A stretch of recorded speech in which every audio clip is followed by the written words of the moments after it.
members of the media, wider listening audience of Trinidad and Tobago.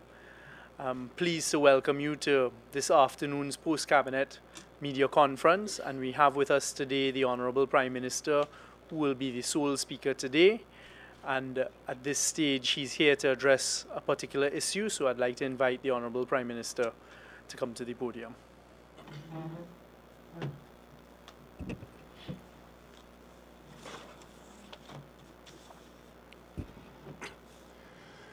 Good afternoon to you members of the media. Good afternoon to members of the national community who will be following our program here.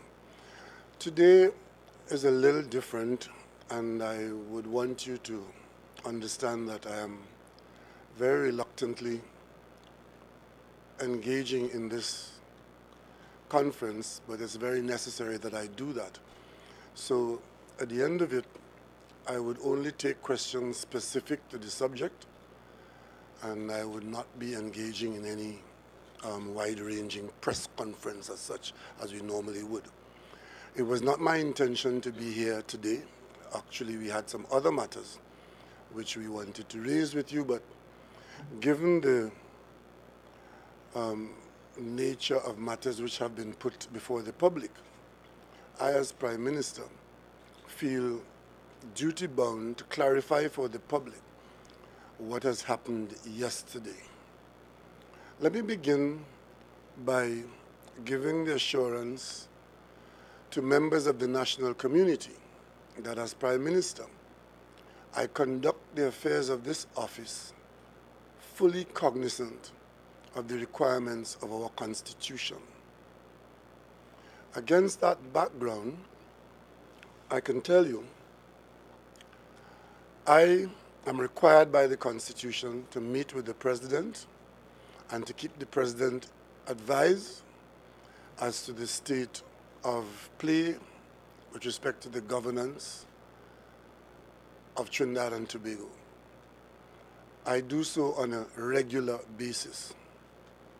And of course, if the President requires my presence, he would so request. This has been the way I have conducted this office for the year that I've been in charge of the affairs of state. My last meeting with the President in this series of regular meetings was on August 24th.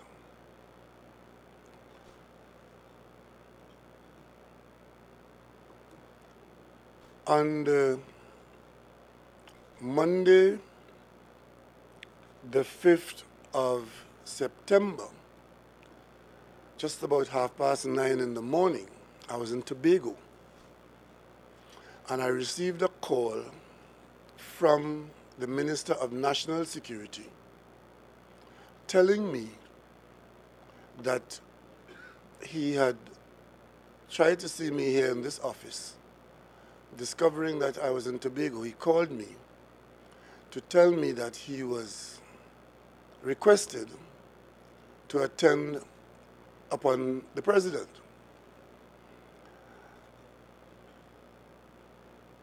That was the first time I knew of any requirement or any intention of the President to speak with the Minister of National Security.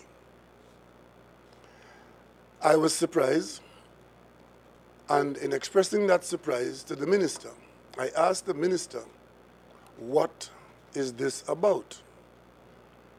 The Minister indicated to me that he did not know and was not in a position to tell me anything other than the President has asked to see him.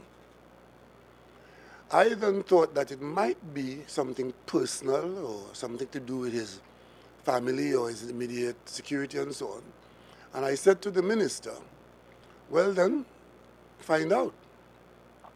And that was the end of the conversation I had with the Minister on the 5th of September. The Minister left the country without communicating with me the following morning very early, because by prior arrangement he was going abroad. He did not return to the country until the following Monday, and I would have seen him immediately after that. So there was no contact between me and the minister other than that contact I just mentioned. The Sunday after the conversation with the minister, I picked up the newspapers and discovered that there was a major national security meeting between the Chief of Defense Staff, the Minister of National Security, the Commissioner of Police, and this meeting was chaired by the President, His Excellency the President. I was alarmed. I was concerned. I did nothing, I said nothing, because the minister was out of the country and probably would not have wanted to communicate with me other than face-to-face on this development. I came to the office of the Prime Minister to meet in the office considerable documentation relating to this meeting.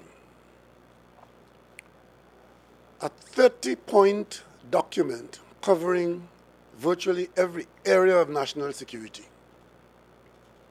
and a covering letter of correspondence addressed to me and signed by His Excellency on this development.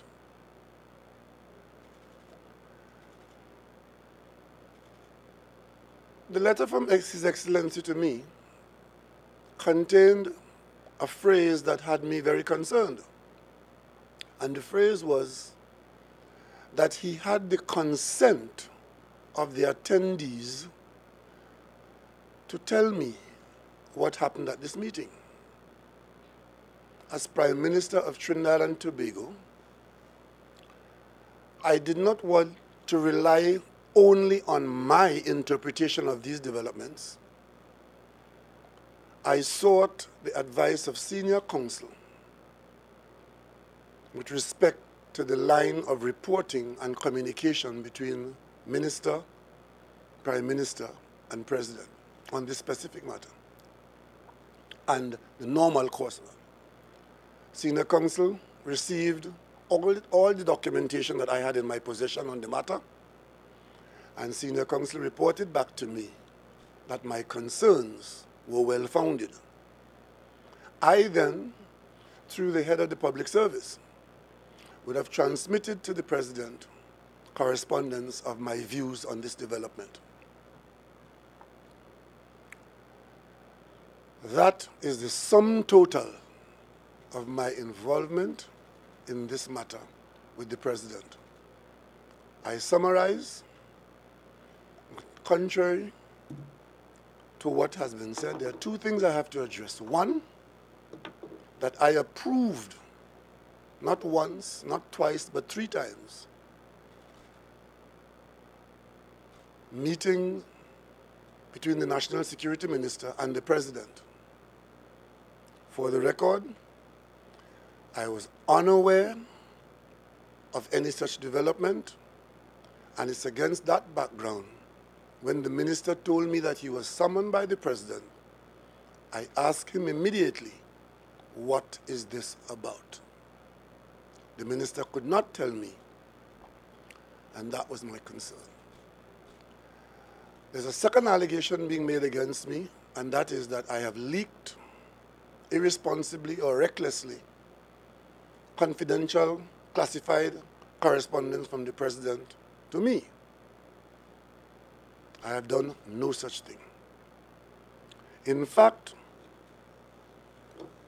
I do not know of any publication in the public domain of the documentation that the President has sent to me. Because if you in the media have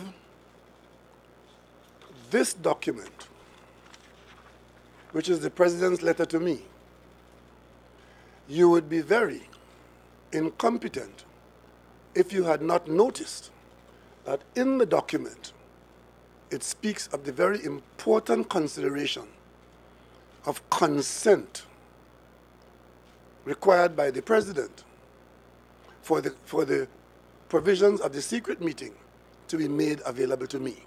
Because that is in this document, that the president sought the consent of those who participated in the meeting to advise me as head of the executive of this country, who chairs the National Security Council meeting, and who is Prime Minister of Trinidad and Tobago, and who would, by consent of persons meeting in a secret meeting, would find out what went on in that meeting. So I am led to believe that this document has not been in the public domain.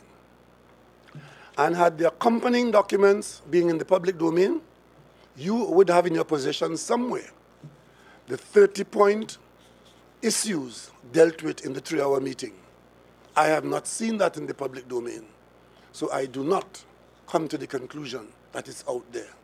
And therefore, I deny that I have leaked any such document coming from His Excellency the President.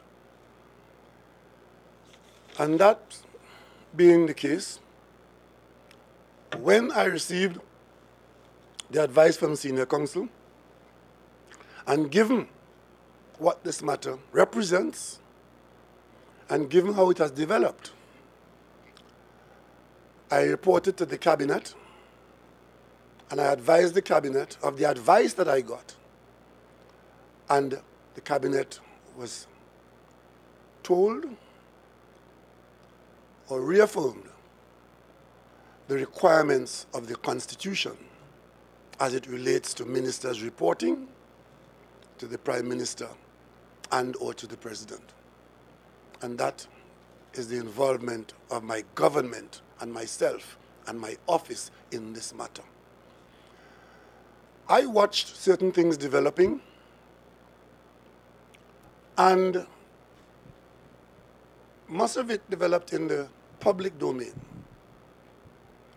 Whatever transpired between the Office of the Prime Minister through the Public Service and the Office of the President remain on the record as part of public administration. However, as the press, in doing its job, inexorably heading towards certain investigations and certain answers being sought, members of the media, and you would know who you are, would have sought, by way of text messages in particular, to get comments from me as Prime Minister on the carryings on and the accusations and the allegations being made about matters at the President's household. I have studiously not replied to those text messages. I have studiously made no comment on those matters to anybody in the media, and I have kept myself and my office away from those developments. And that is why, having not seen the President's press conference yesterday in its totality, because I broke off halfway through the presentation, when I was first contacted by the press for a comment on the President's statement, regardless of what it was, even though I had not seen it or heard it in totality, my first comment to the media was, I do not wish to make any comment on the President's statement. But having seen, or having been told last night what was said in the press conference, I realized that I owe the public a duty of response. And having seen what has been published in today's papers, it would be remiss of me not to advise the public of the facts of this situation as known to me and as supported by the documentation in my possession. I do not wish to drag this matter on. I do not wish to engage in any banter with the President. I simply want to put on record my knowledge of this matter and what the documentation contains. If this documentation was made available to you, you would have seen that nowhere in the epistle that was sent to me from President House was there any reference of any prior approval for what was coming to me. And in fact, you would have seen other things which you have not seen at this point in time and which you will not see because I will not make it available to you. I'm sure that you may have a question or two to ask me. I hold myself open to that, specific to this matter. I am not receiving any question on any other matter at this point in time. Prime Minister, there is an apparent statesman issue that has to be addressed because... Question, please, sir. Is there a question for me? Are you satisfied with the Minister of National Security not communicating with you on such an important and vital matter? I didn't tell you he didn't communicate with me. No, you said he did not. That's what you said. You said he left the country. And if you had listened to me... I listened to you. Mr. Amar, I'm not quarreling with you. Neither am I. Let me repeat what I said. And I said so in front of the media. I said the minister was due to, and he left the country the next morning and did not communicate with me because he didn't want to talk to me on the phone. He preferred to speak to me face to face. I said all of that. Maybe you didn't hear it. But Prime Minister, don't you accept that this is a very vital breach of the Constitution in that as the minister, he is aware that he is not supposed, without your consent, to have any kind of detailed dialogue with the president? You may not have heard what I have said. All right, Prime Minister. I said when he told me he was summoned by the president, I asked him what it was about. He said he did not know. I then told him, well, find out. In finding out, there were other developments which I will not speak to. But I read in the newspaper that the invitation by the president included a request to bring with him certain officers, his advisors. I simply say to you today, I am speaking to you about my involvement in the matter because the allegations made by His Excellency the President are two. One, that he had prior approval from me on the matter. I have said to you that is not so. And two, that I leak confidential documents. That is not so. And I said to you early on, that is why I am here today, to deal with that. Just to put on the record the facts as known to me. And of course, at the first opportunity, the minister gave me a written statement as to what took place at President's house. That did happen. Okay? But I just want to pick up on what Mr. Amar said, in that there is a gap in the information in terms of what the president told the minister when the invitation or the request was extended to him to have the meeting. We are not aware of what was the conversation between the president and the minister, and to what degree the minister knew what the details of the meeting were going to be, and whether there were implications for attending such a meeting. I also think, too, that the minister, I'd like to ask the minister, the president said he sought, and you pointed out that paragraph, he sought the consent of the attending parties. If the minister is here, can he tell us? The minister is here. You can put a question to the minister. That's why he's here. Did the president seek your consent before writing the documents that he delivered to the Prime Minister? And what exactly did the president tell you before the meeting about what the meeting was going to be? Pleasant good afternoon to the media and to the listening public of Trinidad and Tobago. Let me answer your question by putting things into context. On the 26th of August 2016, my secretary at the Ministry of National Security got a call from the President's office, His Excellency the President's secretary, requesting my presence at a meeting on the 30th of August. My secretary indicated to the President's house that I was not available on that date because I had National Security Council scheduled around the same time.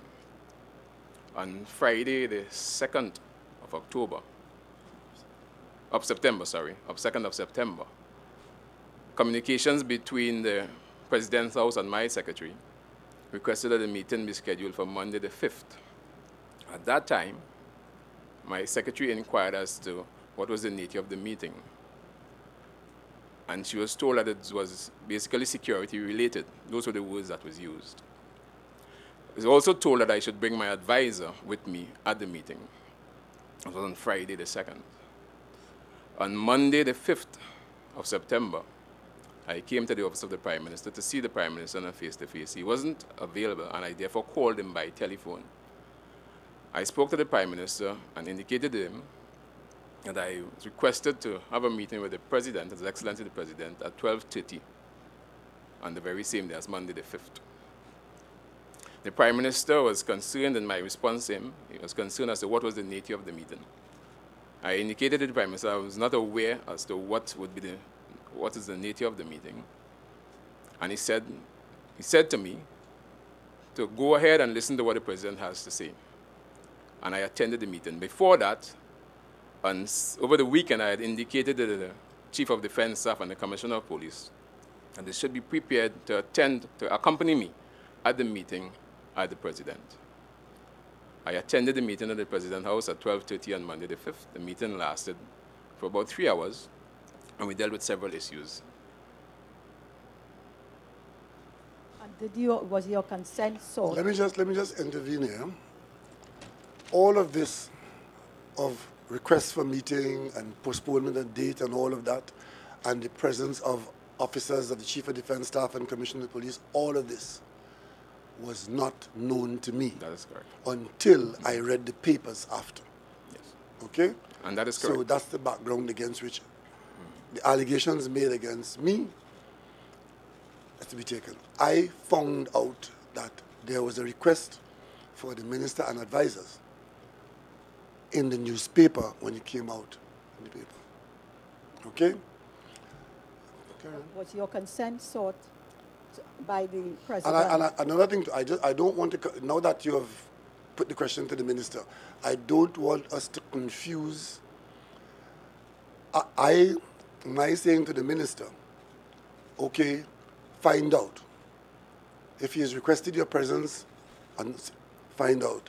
That in no way crosses a bridge to me granting approval on 3 occasions for a national security meeting to take place between those who took that decision and those who were at the meeting. They're 2 completely separate things. Well, I have 2 questions, one for you and one for the... Well, the minister hasn't yet answered whether the President sought his consent before penning the details of the meeting to the Prime Minister. Oh, you mean the consent to communicate with me? Yes. Oh, I couldn't speak to that. I wasn't there. Yeah. The President said that the letter you quoted, the letter said so. That he sought the consent of attending parties. So I wanted to know if the minister can in fact confirm that that was done. The President indicated that he was going to send a copy of the meeting to the Prime Minister, the notes of the meeting to the Prime Minister.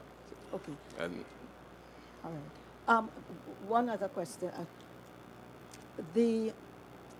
If the reporting to the President, as outlined in the advice given by senior counsel, that did you not feel that the President ought to have arranged the meeting through yourself?